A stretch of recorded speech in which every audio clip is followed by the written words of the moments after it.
let's stitch the snow sampler together. I'm going to start with this square in the bottom corner with the snowman in it. So I thought we could stitch it together. I'll fast forward during some of my long stitching moments so you don't have to sit through the whole thing. I'm doing this sample. I decided on red, and I went with a Cosmo red. I usually like variegated, but this was a really pretty red, and I kind of wanted a traditional red work look, even though it's a little darker than your traditional one. So I'm going to use 2 strands of that. I'm using my size 7 embroidery needle. These are the ones I sell in my new little packaging. They're little handmade matchbooks I make. And there are 12 different ones, and on the back of each of those 12 is a different stitch to show you. All right, so the first thing we're going to do is, I always do the outside border first, and partly that's just because then I kind of feel like, hey, I've accomplished a lot just by doing 4 sides. But also then when I work on the inside towards the outside, I kind of have something to come to an end, so I don't accidentally go a stitch over or a stitch under. I meet up right with this outside line. So I'm always going to start in a corner or on an edge. I don't want to start like in the middle. So I'm going to start right there. My first stitch is going to be about an 1/8, come back about a 1/16, maybe a little bigger than a 1/16. And this time I'm going to carry my thread on the outside. So I'm always going to carry it down. And I take about an 1/8. I go back up in that same hole. And then we're just going to continue on. Okay. I'll stitch this and I'll get back to you when I get to the corner.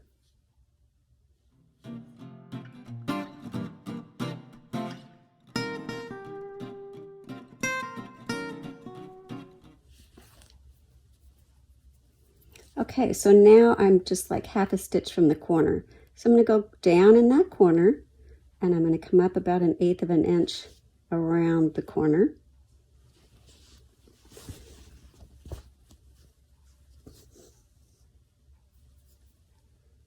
I'm going to, I have to turn it this way. Start in the corner again and come up about halfway, kind of like I did when I started. So if you can see, there's where the stitch came out. I'm going to bring the needle up halfway in between there. And again, I'm carrying the thread on the outside. Now I'm going to turn my fabric. And then we just continue on this side. I'll repeat that again when I get to the next corner.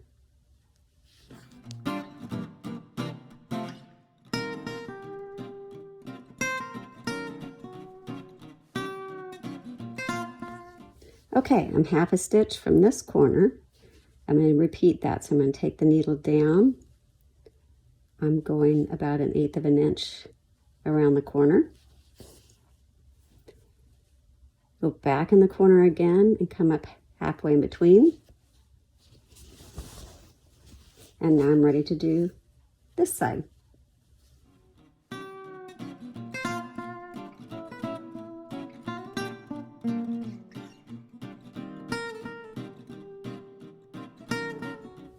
Now here I could tie a knot, but I have enough of a tail left. I'm just going to weave it through some of my previous stitches, and that should be enough to hold it into place.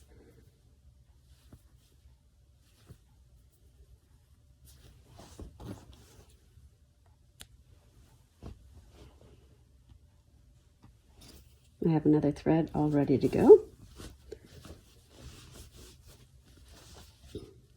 Again, this is how you begin. Come up in the corner, go out about an 1/8, in about halfway, and an 1/8, come back in that same hole, boop, just like that.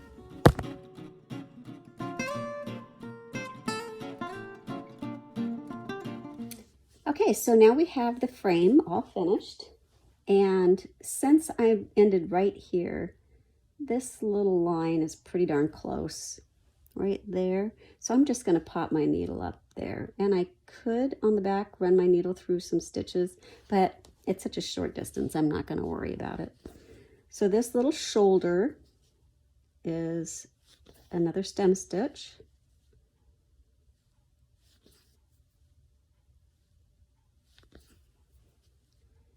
And this collar, this top part of the collar is a stem stitch. This part coming down is a blanket stitch. I only drew the line because I didn't really need to draw every single little tooth on that blanket stitch. I can just refer back to the pattern.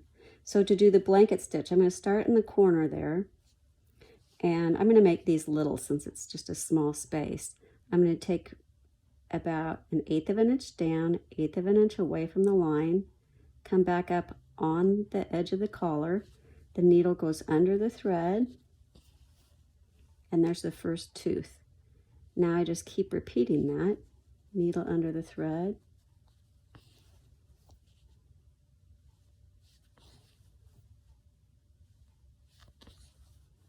and these are pretty little.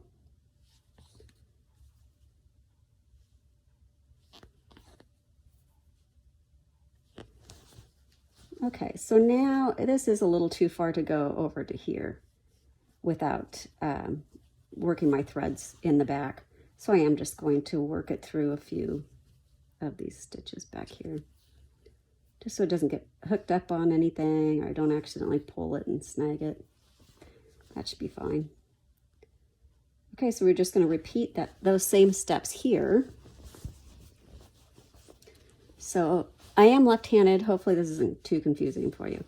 Just do the opposite of whatever I do.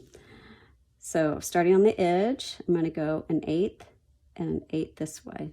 Back to the line, needle, thread under needle.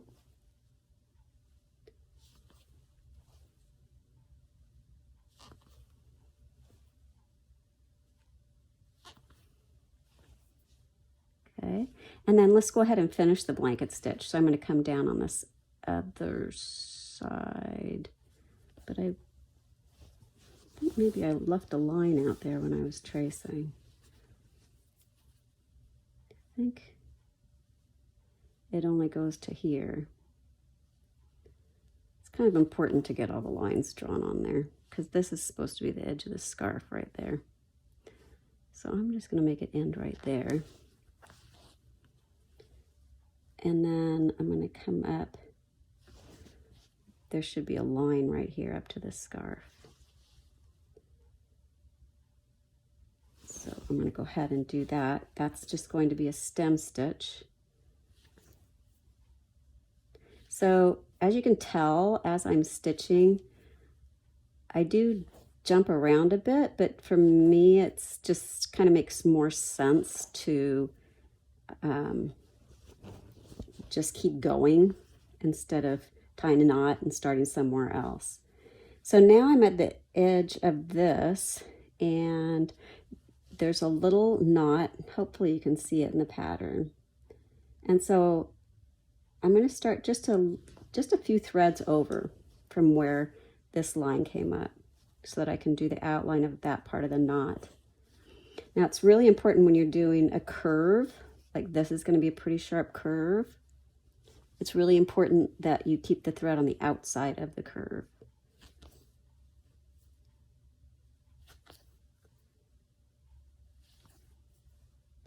And really tiny stitches is the secret.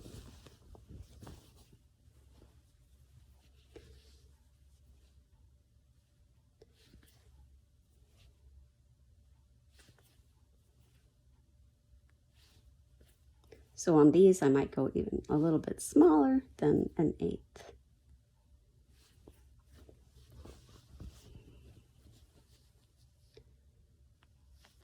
Okay, so there's one side of that knot. And I'm going to come down the other side of the scarf now. So this side goes over here.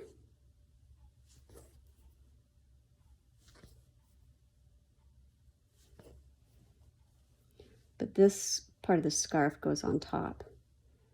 So I am going to jump up here and come down that side. I would recommend just looking back at the pattern, because this part does get a little confusing with all these lines.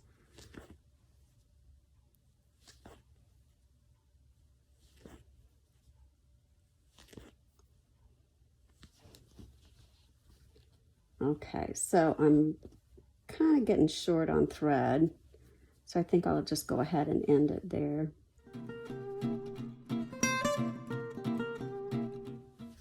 So I'm going to go ahead and do the rest of this scarf outline, but I'll speed it up for you.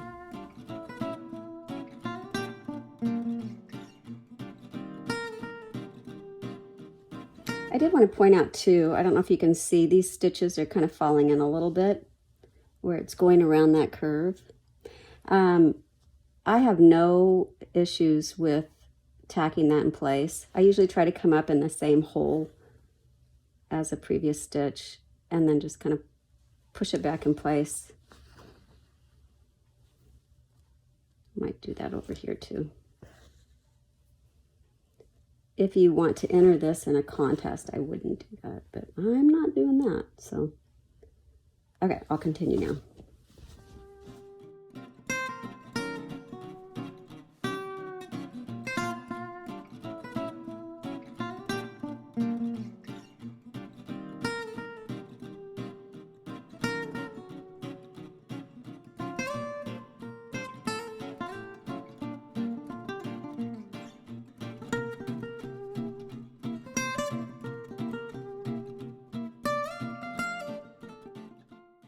Okay, so while I'm over here in this area, I'm going to go ahead and do this little snowflake. And all it is are 1, 2, 3, 4, 5, 6 different little stitches. So I'm going to start in the middle. If this had a knot on the other end, I wouldn't start in the middle, because then you're always coming up through that knot. But since there's no knot there, I'm not going to worry about it. And then the end of the snowflake, back up in the center. The next one, I could do it this way too.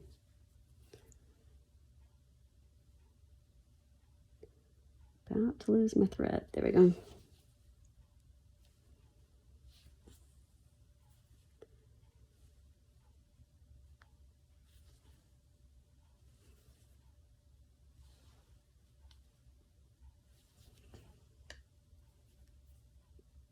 Okay, and we got that little snowflake.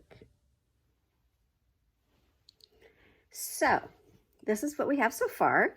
So I went ahead and did the stem stitching on a lot of it. These two lines are just two stem stitched lines very close to each other. I kind of had a little hiccup right there, but that's all right. Okay, so I wanted to show you a couple things. First, on the nose. So this carrot is just outlined in a stem stitch, and those little dashes inside are just simple little individual stitches, just like that. So those are super easy.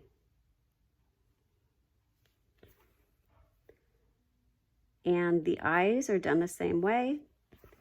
They're just two little stitches. So there's the lower lid. And then the upper lid. We'll do this eye. One eye's squinty and one eye's wide. Maybe he's winking. The other thing I wanted to show you was on his little smile. So I'm going to start over on this side. And we're just going to do a stem stitch. I'm going to carry the thread on the outside of the curve. And then on the edge of his mouth, on the edge of his smile, there's a little line, but it's not straight, because then he'd look like he was smirking. We want it to look like he's really smiling. So if you come up on one end of that slightly curved line, and you go down on the other side of that slightly curved line and come up right in the middle where that smile is.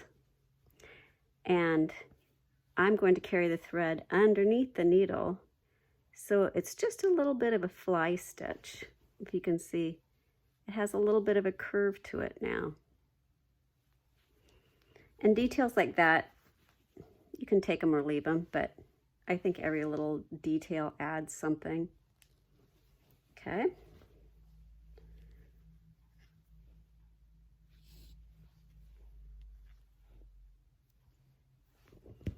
Now let's do the scarf. Now for the scarf, I would recommend using a hoop. I don't use a hoop that often, but there are times when it really is helpful. And if you're using really, really big stitches like these will be, until you get them tacked down, it's helpful to have a hoop. So these lines are actually individual big stitches.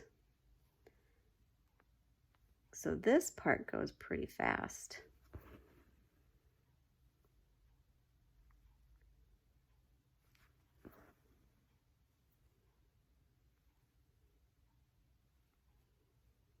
I don't know why I switched to my right hand.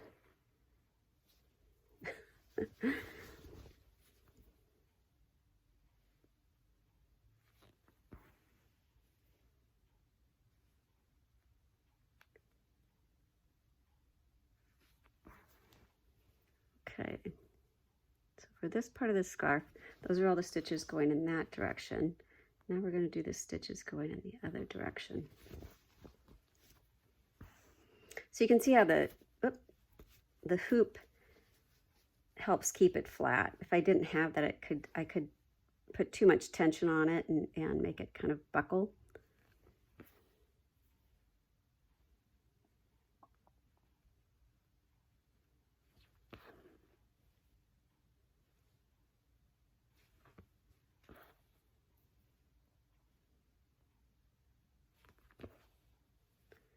Okay, now comes the fun part, and this is the part that's going to hold them together, and it just gives it a little more texture too.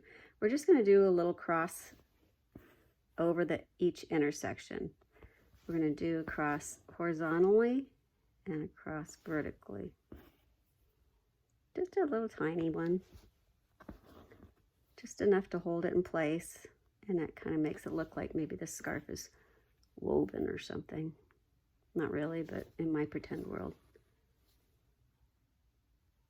Okay, so now you know that is how you do the scarf. So I'll finish up this scarf and then we'll move on to the next stitch.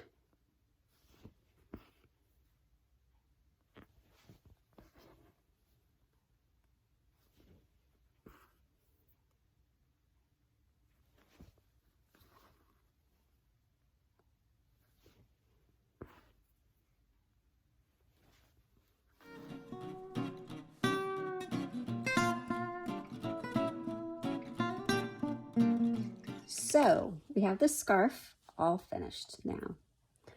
And now we're going to do this little button, which is a satin stitch. And since I'm not real great at satin stitches, I cheat a little bit. I'm going to take a red Sharpie, fill that in.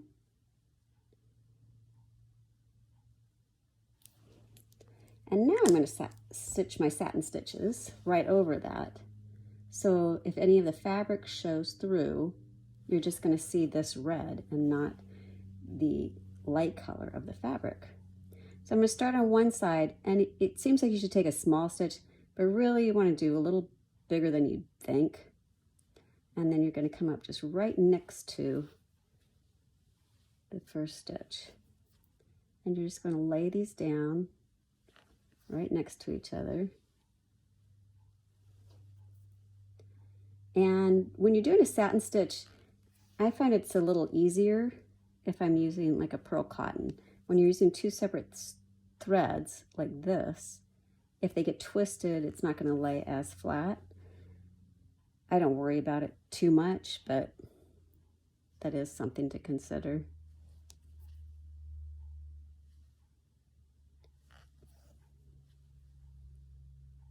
I think that'll probably be the last stitch right here.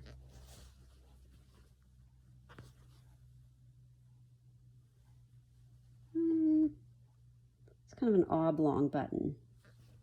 But it doesn't have to be round, right? I'm going to do one more little guy. There we go. So now he's finished. I'm going to tie a knot. Tie another knot.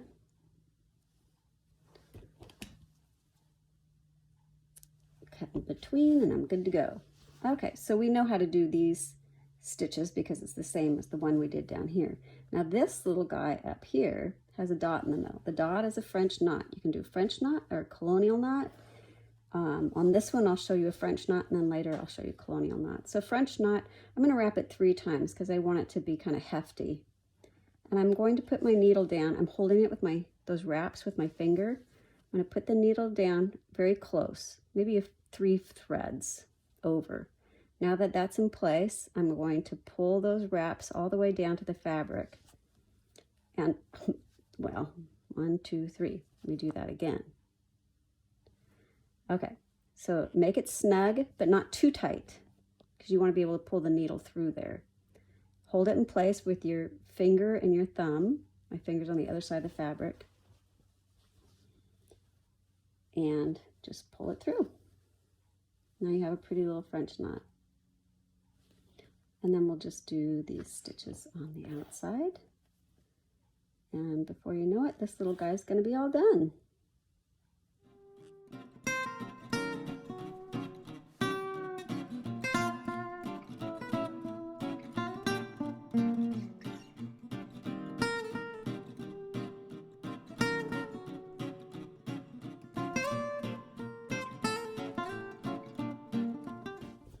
And here's our finished little snowman square. Thank you for stitching along with me. I hope I answered any questions you had. And the next little block might be the mittens. I'm not sure. Maybe I'll jump around. So go ahead and if you're stitching along with me, I'm going to go ahead and stitch the outlines on the rest of these. Just remember that this is actually a blanket stitch. It isn't a stem stitch around where it says snow. So just something to keep in mind. Okay, see you next time.